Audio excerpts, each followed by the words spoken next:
কখনো কি এমন হয়েছে তুমি কাউকে প্রথম দেখেই ভেবেছো লোকটা নিশ্চয়ই ভালো মানুষ, অথবা এই মানুষকে একদমই বিশ্বাস করা যায় না?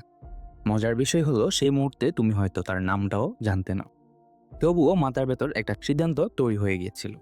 প্রশ্ন হলো, মাত্র কয়েক সেকেন্ডে একজন মানুষ সম্পর্কে এত বড় সিদ্ধান্ত নেওয়া আসলে কিভাবে সম্ভব? আমরা কি সত্যি মানুষকে দেখি, নাকি আমাদের ব্রেন আগে একটা গল্প বানিয়ে ফেলে আর আমরা সেই গল্পটাই সত্যি বলে বিশ্বাস করি? চলো একটা ছোট ঘটনা কল্পনা করি। আজ সকালে তুমি একটা কফি শপে ঢুকলে, ভেতরে অনেক মানুষ বসে আছে। হঠাৎ তোমার চোখ পড়লো একজনের দিকে। পরিপাটি পোশাক, দামি ঘড়ি এবং শান্ত মুখ। সে কারোর সঙ্গে কথা বলছে না, শুধু নিজের কাজ নিজেই করছে। তোমার মাথায় প্রথমে যে চিন্তাটা এলো, নিশ্চয়ই খুব সফল মানুষ। কিন্তু 1 মিনিটে তুমি কি জানো সে কি কাজ করে? না। সে ধনী নাকি ঋণে ডুবে আছে? তাও জানো না। সে ভালো মানুষ নাকি খারাপ? সেটাও না। তাহলে মাত্র কয়েক সেকেন্ডে তোমার ব্রেন এই গল্পটা কিভাবে বানালো? এটাই মানুষের মস্তিষ্কের সবচেয়ে অদ্ভুত বৈশিষ্ট্যগুলোর একটা। আমাদের ব্রেন তথ্যের জন্য অপেক্ষা করতে পছন্দ করে না। যেখানে তথ্য কম, সেখানে সে অনুমান দিয়ে ফাঁকা জায়গাগুলো পূরণ করে ফেলে। আর বেশিরভাগ সময় আমরা বুঝতেই পারি না যে আমরা সত্য জানছি না, আমরা শুধু অনুমান করছি। সাইকোলজিতে এই মানসিক শর্টকাটের নাম আছে, যার নাম হলো হ্যালো ইফেক্ট। শুনতে খুব সাধারণ একটা শব্দ, কিন্তু এর প্রভাব এতটাই গভীর যে তোমার চাকরি, তোমার সম্পর্ক, তোমার কেনাকাটা, এমনকি তুমি কাকে বিশ্বাস করবে সেটাও বদলে দিতে পারে। বুঝতে পারছো? আর সবচেয়ে ভয়ের বিষয় হলো, তুমি হয়তো আজও এর শিকার হয়েছো, কিন্তু একবারও টের পাওনি। তাহলে প্রশ্ন হলো, আমাদের ব্রেন কেন এই ভুলটা করে, আর এই ভুল থেকে বাঁচার জন্য কি উপায় আছে? একটা বিষয় খেয়াল করে দেখো, আমরা যখন কোনো নতুন মানুষের সাথে দেখা করি, আমাদের ব্রেন প্রথমে তার কথাগুলো বিশ্লেষণ করে না বা কথাগুলো বুঝতে চায় না। প্রথমে দেখে মুখের অভিব্যক্তি, চোখের দিকে তাকানোর ভঙ্গি, হাঁটার ধরন, পোশাক বা কণ্ঠস্বর। আর এই কয়েকটা ছোট ছোট সংকেত থেকে সে পুরো মানুষটার একটা ছবি এঁকে ফেলে। কিন্তু প্রশ্ন হলো, এত তাড়াহুড়ো কেন? কারণ আমাদের মস্তিষ্ক লক্ষ লক্ষ বছর ধরে একটা জিনিসই শিখে এসেছে: দ্রুত সিদ্ধান্ত নেওয়া। সো অনেক হাজার হাজার বছর আগে যখন মানুষ জঙ্গলে বাস করত, তখন সামনে আসা প্রতিটি মানুষ বা প্রাণীকে বিশ্লেষণ করার মতো সময় ছিল না। একটা ভুল সিদ্ধান্তের মানে হতে পারত জীবন আর মৃত্যুর পার্থক্য। তাই ব্রেন একটা শর্টকাট তৈরি করলো: যা দেখেছ সেটার উপর ভরসা করা, দ্রুত সিদ্ধান্ত নেওয়া। সেই একই ব্রেন আজও আমাদের মাথার ভেতর কাজ করছে। পার্থক্য শুধু একটা, আজ আমরা জঙ্গলে নেই। আজ আমরা আছি ইন্টারভিউ রুমে, সোশ্যাল মিডিয়া, অফিসে, বিদ্যালয়ে, বিশ্ববিদ্যালয়ে অ্যান্ড বাসায়।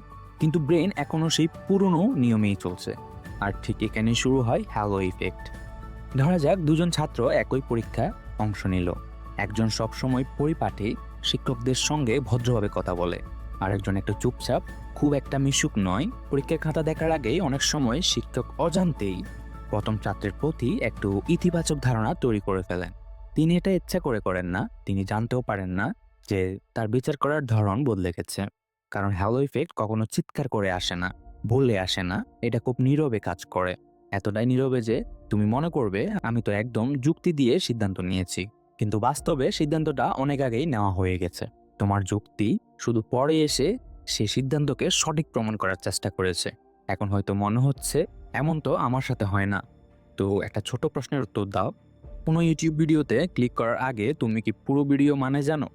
বা পুরো ভিডিওতে কি হবে বা কি টপিকস জানতে পারো, বাট কি হচ্ছে বা কতটুকু বিশ্লেষণ করা হচ্ছে ওই টপিকটা, তুমি কি এটা জানতে পারো পুরো ভিডিও দেখা ছাড়া? না। তাহলে কেন ক্লিক করো? কারণ থাম্বনেইল, টাইটেল আর ক্রিয়েটরের প্রতি তোমার আগের ধারণা, মানে আগে তুমি এই ক্রিয়েটরের ভিডিওগুলো যখন দেখেছো, সেক্ষেত্রে একটা ধারণা তৈরি হয়েছে। তোমার ব্রেনকে বলে দেয় এই ভিডিওটা সম্ভবত ভালো। অর্থাৎ কখনো কখনো তুমি ভিডিওতে ক্লিক করো না, তুমি ক্লিক করো তোমার ব্রেনের তৈরি করা প্রথম ধারণার উপর। আর এটাই হ্যালো ইফেক্টকে এত শক্তিশালী করে তোলে। কিন্তু হ্যালো ইফেক্টের সবচেয়ে বিপজ্জনক দিকটা এখনো আমরা দেখিনি। কারণ এটা শুধু আমাদের অন্যদের সম্পর্কে ভুল ধারণা দেয় না, অনেক সময় এটা অন্য মানুষদেরও আমাদের সম্পর্কে ভুল ধারণা তৈরি করায়। ধরো তুমি একটা চাকরির ইন্টারভিউতে গেছো। সো ইন্টারভিউ শুরুর আগে হালকা নার্ভাস লাগছে, হাত একটু কাঁপছে। প্রথম প্রশ্নের উত্তর দিতে গিয়ে একটু থেমে গেলে, মাত্র এই কয়েক সেকেন্ডে ইন্টারভিউয়ার, মানে যে তোমার ইন্টারভিউ নিচ্ছে, হয়তো মনে মনে ভাবলেন এই ছেলেটা হয়তো আত্মবিশ্বাসী না। তারপর কি হয় জানো? তোমার পরের প্রতিটি উত্তর তিনি সেই প্রথম ধারণার আলোতেই বিচার করতে শুরু করেন। যদি তুমি ভালো উত্তর দাও, তিনি ভাবতে পারেন হয়তো মুখস্থ করে এসেছে। কিন্তু শুরুতেই তুমি আত্মবিশ্বাসী থাকলে অ্যান্ড একই উত্তর শুনে তিনি ভাবতে পারেন ছেলেটা বিষয়টা ভালো বোঝে। লক্ষ্য করো, উত্তর একই, বদলে গেছে শুধু তোমার এক্সপ্রেশন বা ইমপ্রেশন। ওকে, আর সেই একটাই পরিবর্তন পুরো সিদ্ধান্ত বদলে দিতে পারে। এবার আরেকটা ঘটনা ভাবো। একজন ডাক্তার, দুজন রোগী। প্রথম রোগী খুব পরিপাটি পোশাক পরে এসেছে, শান্তভাবে কথা বলছে। দ্বিতীয়জন এলোমেলো, কথা বলার ধরনও একটু অগোছালো। অজান্তেই ডাক্তারের মনেও দুইজনকেই নিয়ে আলাদা ধারণা তৈরি হতে পারে। সাইকোলজিতে এই কারণেই হ্যালো ইফেক্টকে এত গুরুত্ব দেওয়া হয়, কারণ এটা শুধু মার্কেটিংয়ের বিষয় না, এটা এডুকেশনে আছে, হেলথ কেয়ারে আছে, বিজনেসে আছে, এমনকি বিচার সংস্থাতেও বা বিচার ব্যবস্থাতেও এর প্রভাব নিয়ে বহু গবেষণা হয়েছে। অর্থাৎ এটা শুধু একটা ইন্টারেস্টিং ফ্যাক্ট নয়, এটা এমন একটা মানসিক বায়াস, বা আমরা যে আগে বায়াসগুলো নিয়ে কথা বলছি বা বলেছিলাম ব্রেন বায়াস নিয়ে, তার মধ্যে এটা একটা, যেটা নীরবে লক্ষ লক্ষ মানুষের ভবিষ্যৎকে প্রভাবিত করে। আর সবচেয়ে অবাক করা বিষয় হলো, এই বায়াস যত বেশি অদৃশ্য তত বেশি শক্তিশালী। কারণ যে ভুলটা তুমি দেখতে পাও সেটা ঠিক করা সহজ, কিন্তু যে ভুলটা তুমি বুঝতেই পারো না সেটাই সবচেয়ে বিপজ্জনক। তাহলে প্রশ্ন হলো, যদি হ্যালো ইফেক্ট এতই শক্তিশালী হয়, তাহলে বড় বড় কোম্পানিগুলো কি ইচ্ছা করে এটাকে ব্যবহার করে আমাদের বিরুদ্ধে? উত্তরটা হলো হ্যাঁ। আর মজার বিষয় হলো, তারা এটা বছরের পর বছর ধরে করে আসছে। হয়তো তুমিও অনেকবার এর শিকার হয়েছ। আমরা একটা উদাহরণ দেখতে পারি। তুমি নতুন একটা পারফিউম কিনতে চাও। দুটো বিজ্ঞাপন তোমার সামনে। প্রথমটা একজন বিশ্ববিখ্যাত অভিনেতা, দামি স্যুট, লাক্সারি কার এবং পেছনে ম্যানশন, ধীরগতিতে ক্যামেরার দিকে তাকিয়ে আছে। দ্বিতীয় বিজ্ঞাপনটা একজন সাধারণ মানুষ, কোনো সিনেমেটিক লাইটিং নেই, কোনো সেলিব্রিটি নয়। এখন নিজেকে একটা প্রশ্ন করো, দুটি পারফিউমের গন্ধ কি তুমি স্ক্রিনের ওপাশ থেকে অনুভব করতে পারছো? না। মানে তুমি অ্যাড দেখেই কি পারফিউমের গন্ধটা, স্মেলটা অনুভব করতে পারছো? না। তাহলে প্রথম বিজ্ঞাপনটা তোমার কাছে বেশি প্রিমিয়াম মনে হচ্ছে কেন? কারণ তোমার ব্রেন পারফিউম কিনছে না, সে কিনছে একটা অনুভূতি, একটা ইমেজ, একটা লাইফস্টাইল, যেটা প্রথম পারফিউম অ্যাডটাতে দেখানো হয়েছিল। এটাকে বলা হয় বরার্ড ট্রাস্ট, মানে মানুষের বিশ্বাস ধার করে পণ্যের উপর বসিয়ে দেওয়া। তুমি অভিনেতাকে বিশ্বাস করো, তাই অজান্তে তার হাতে থাকা জিনিসটাকেও বিশ্বাস করতে শুরু করো। একটু খেয়াল করে দেখো, বেশিরভাগ লাক্সারি ব্র্যান্ড কখনো প্রোডাক্ট দিয়ে শুরু করে না, তারা শুরু করে স্টোরি দিয়ে, ইমোশন দিয়ে, স্ট্যাটাস দিয়ে, অ্যাড দিয়ে। কারণ মানুষ তথ্য দিয়ে সিদ্ধান্ত নেয় না, মানুষ অনুভূতি দিয়ে সিদ্ধান্ত নেয়। সেই সিদ্ধান্তকে যুক্তি দিয়ে ব্যাখ্যা করে।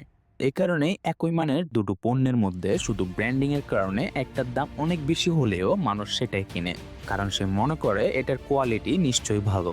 কিন্তু সে কি সত্যিই কোয়ালিটি পরীক্ষা করেছে? বেশিরভাগ সময় না, সে শুধু ব্র্যান্ডের হ্যালোকে বিশ্বাস করেছে।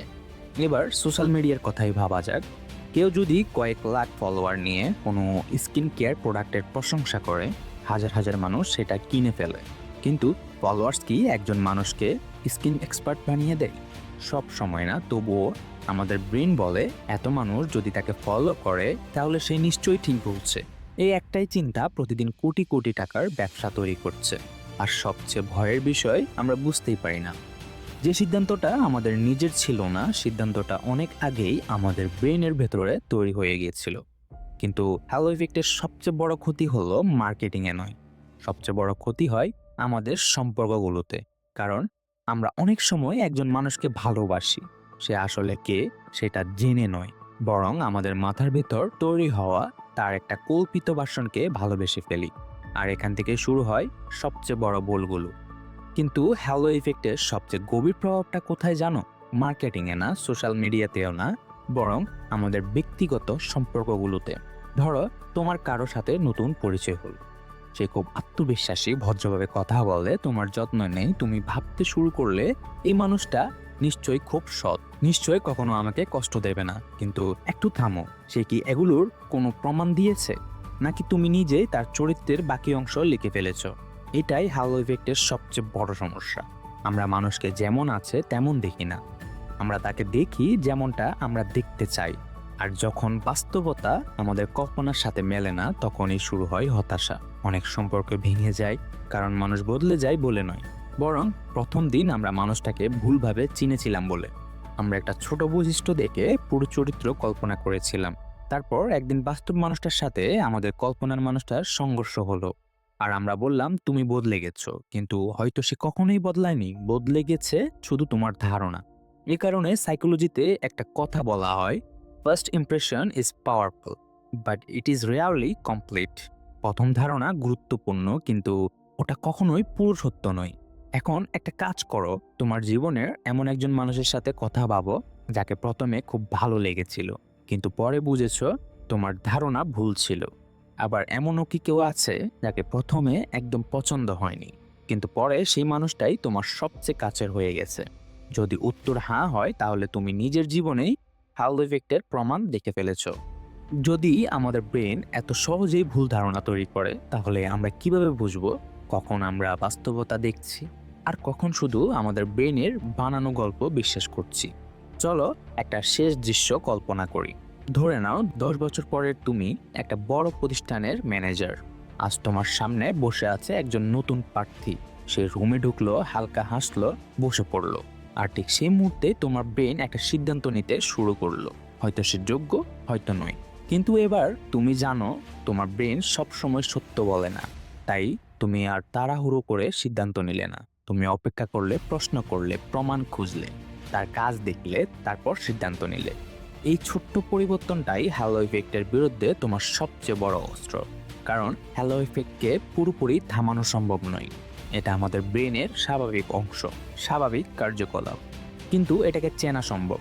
আর যখনই তুমি নিজের বায়াসকে চিনে ফেলবে, ঠিক তখনই সেটার উপর তোমার নিয়ন্ত্রণ শুরু হবে।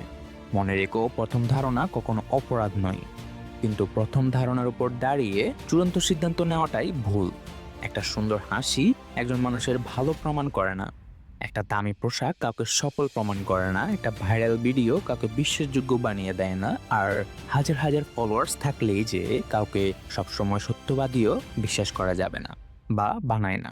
বাস্তবতা সবসময় আমাদের চোখের সামনে থাকে না, অনেক সময় সেটা লুকিয়ে থাকে প্রথম ইমপ্রেশনের আড়ালে।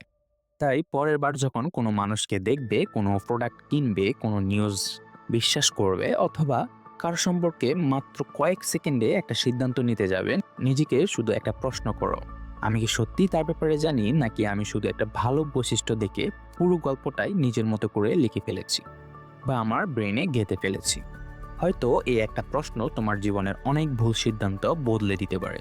কারণ আমরা পৃথিবীকে যেমন আছে তেমন দেখি না। কারণ আমরা পৃথিবীকে দেখি আমাদের ব্রেন যেভাবে দেখতে দেয়। আর নিজের ব্রেনকে বুঝতে পারাটাই হয়তো নিজেকে বোঝার প্রথম ধাপ। যদি আজকের ভিডিওটা তোমাকে নতুনভাবে ভাবতে বাধ্য করে, তাহলে ভিডিওটা ভালো লাগলে লাইক করো, কমেন্টে লিখে জানাও তুমি কি কখনো হ্যালো ইফেক্টের শিকার হয়েছো। আমি জানি হয়েছো, তো অবশ্যই জানাবে। আর এমন আরও সাইকোলজি, হিউম্যান বিহেভিয়ার অ্যান্ড ব্রেনের অদৃশ্য রহস্য নিয়ে গভীর ডকুমেন্টারি দেখতে থিঙ্ক টুইস্টের সাথে থাকো। কারণ ভুলগুলো অনেক সময় চোখে দেখা যায় না, যেগুলো লুকিয়ে থাকে আমাদের চিন্তার ভেতরে।